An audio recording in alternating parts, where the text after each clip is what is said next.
Magandang araw mga buddy. Welcome to my YouTube channel. So ngayong araw mga buddy, ako ay nandito sa Batangas. Nag-service ako mga buddy. Kasi nagkaroon ng problema yung isang truck namin, nag-overheat. So bali, ang trouble niya mga buddy ay yung water jacket ng cylinder mga buddy natanggal. So ngayon ginawan ko ng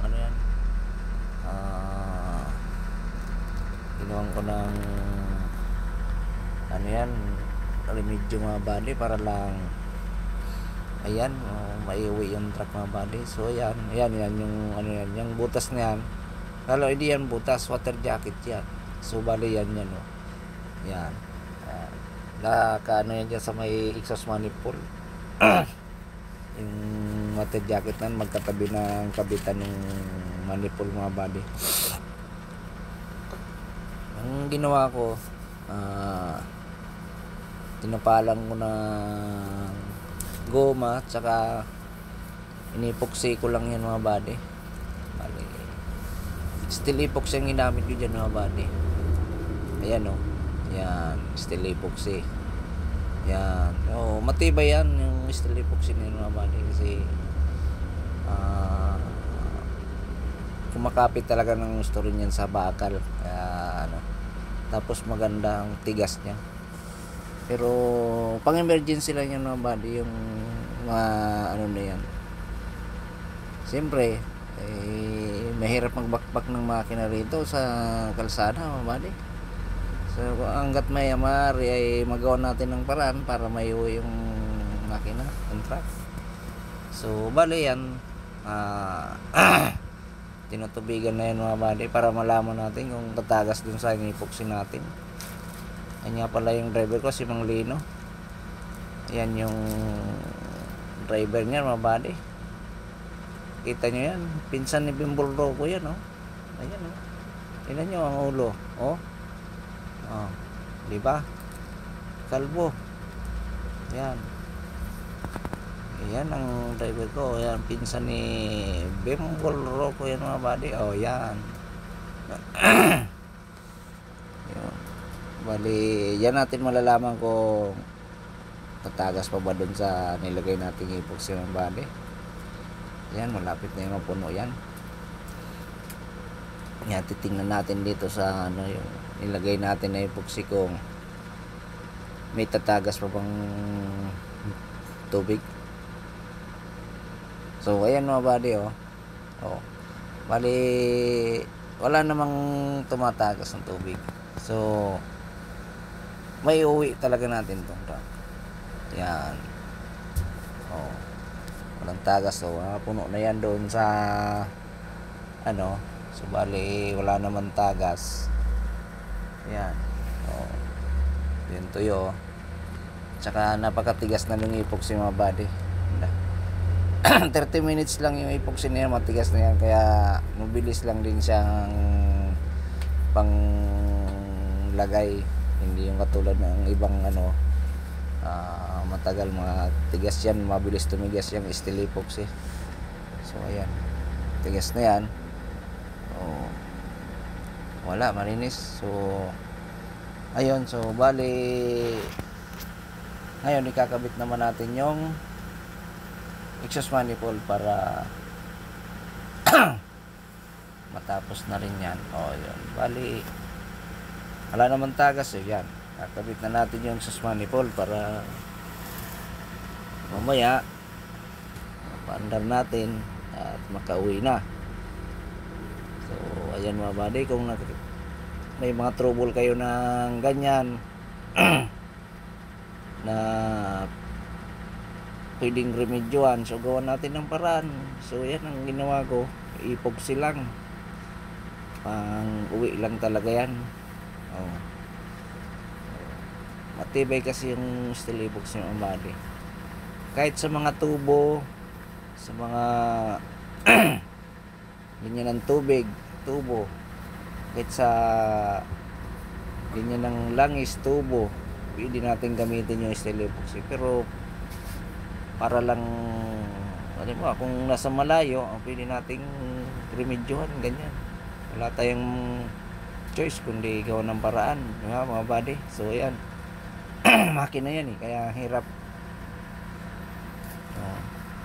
So ayan mga buddy, pag naiwi ko tong truck dun sa garahe, so bali babaklasin ko pa rin yung cylinder head na yan. Tapos yung papalitan natin ng water jacket, kung meron man tayong makuha ang water jacket, depende. Tsaka pero titingnan ko rin lahat yung cylinder head na yan kasi nag-overheat siya. Bali ang gagawin ko dyan ay papalitan na natin ng lahat ng cylinder head gasket yan. Individual kasi yung cylinder head dyan mga buddy, 6 na piraso yan. Yan 420 na hubo mga buddy, yan ang makina yan. So yan, medyo mahirap din mo ikabit yung tornilyo yan mga buddy. Yung sa ilalim medyo masikip yan, pero yan na, kailangan tiyaga yan mga buddy para matapos natin yung trabaho. So talagang trabaho ng mekaniko mga buddy, yan, kailangan tiyaga, may pasensya ka sa trabaho kasi talagang may time na masisikip. Yan, katulad yan yan, higpitan na natin yung tornilyo. Nailapat na yan. Higpitan tayo ng tornilyo. So ayan, bilis lang din, basta tiyaga lang. Yun. Shoutout nga pala dyan sa mga viewers ko dyan. Yung mga select viewers ko, maraming salamat sa suporta nyo. At yung mga kaibigan natin dyan sa YouTube, mga buddy, shoutout sa inyong lahat dyan. At yung mga bago pa sa aking channel mga buddy, huwag yung kalimutan na kung nagustuhan nyo naman itong mga video mga buddy, baka pwede naman pa subscribe naman na aking channel, pa like naman, kaya i-share. At saka kung meron kayong mga tanong, i-comment nyo lang dito sa video ko. Yun, ay mababasa rin natin yan at sasagutin din natin kung ano yung mga tanong nyo. Meron kayong mga tanong dito sa video ko, sa ginagawa ko. So yun, comment lang kayo mga buddy. So ayan, malapit na nating naikbitan na yan. Yan, naikabitan natin yung sus manifold. Yun, susunod naman natin dyan yung yung mga body. Ayan yan yung air cleaner hose. Yan mga body, laki ng air cleaner hose nya mga body. Ayun, nakakabit yan dun sa may turbo mga body, yung isa. Tapos itong kabila dito naman yan sa may yung pinakaano ng air cleaner. Ayan, tapos yung bracket din dyan. Ayan. Kailangan muna natin ikabit yung yung bracket dun kasi medyo mahirap pag nakakabit na mahirap na ikabit yung doon. Kaya tunahin natin yung doon sa may exhaust manifold, yun yung nakatornilyo yan dyan. Bali dalawang tornilyo dyan mga buddy. So hindi natin nakikita yung tornilyo, pero ayan, kinakapa ko na yan. Ayun, kailangan kapa lang mga buddy para tsaga lang. Ayan, so ayan, may kunting lambing din yan dyan sa ayan, payapos ka ng kunti dyan sa malaking hose na yan para pasok mo yung tornilyo yan mga buddy. So ayan, mamaya yung pag nakaba mo yung doon, mamaya pumasok na yan. Ganun lang yan yun, pumasok na di ba mga buddy. I-shoot na yun kasi nilambing na. Yan ihigpitan na lang. Yun, di ba, nakita nyo medyo masikip yan doon. Ayan, ganun lang yan mga buddy. Tapos ayan, so pagkatapos yung higpitan yan mga buddy, na. So yan. Susunod yan, ayan, ipapasok na natin dito sa kabilang dulo yan.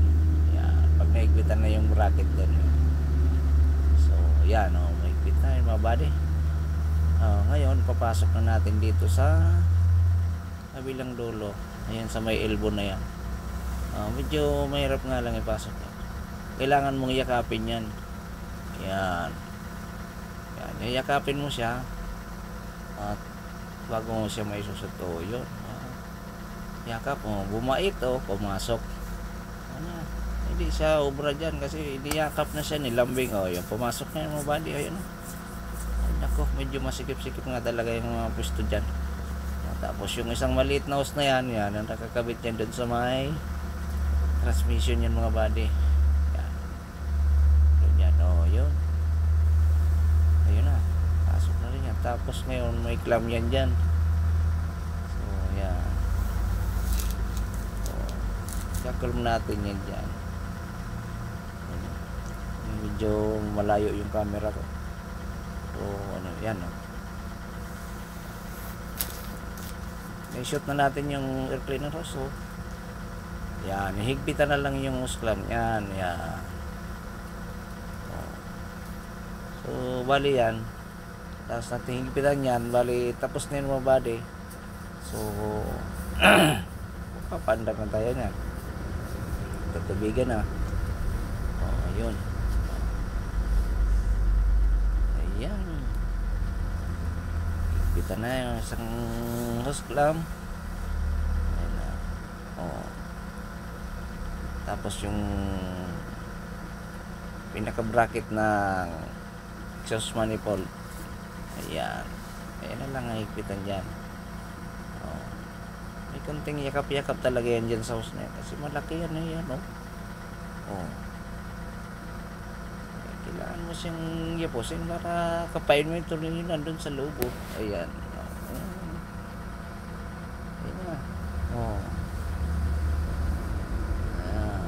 Okay. Tapos ikakabit natin yung sensor. Yan, yung wire ng sensor ng air cleaner. Yan. Yan. Hindi pwedeng hindi nagano yun kasi mag-upper yan dun sa panel board na air cleaner. Ayan. So, ayan. Sensor. Pag marami na air cleaner yan, nag-upper yan dun mga body. Kita mo sa dashboard. Ayan. Yan. So maraming salamat sa panonood nyo mga body. Ayan. So bali natapos na natin ang nating gawa mga body. At magpapandar na tayo mamaya dyan. At paganda nyan mga body, uwi na kami. So maraming salamat sa panonood nyo. Huwag kalimutan mag-like, subscribe, and share. Comment na lang kayo mga body kung may tanong. Ayan mga body. Thank you very much. God bless sa inyong lahat. Bye-bye.